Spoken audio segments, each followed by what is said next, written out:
Good afternoon po. Samahan po ninyo ako sa Fiery Meats. Yan ang ating o-orderin for today. Kita nyo naman. Ano yon? Paru-paro o alitap-tap? Ito po yung kitchen ng Fiery Meats. Ang pinaka nagustuhan ko dito, yung ambience ng lugar. Para kang nasa mga old houses sa may Ilocos. Same vibe din kung mapupunta ka sa Little Vegan sa Nueva Ecija. Napakasarap ding pagmasdan yung mga halaman sa paligid.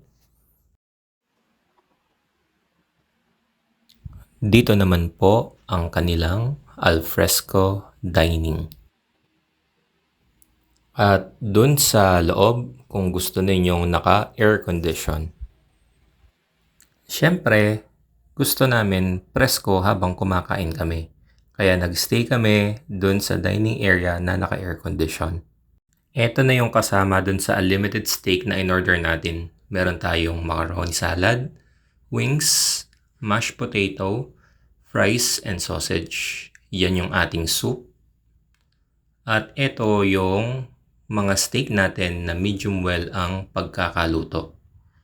Yan pa yung additional wings at additional steak na ating in-order.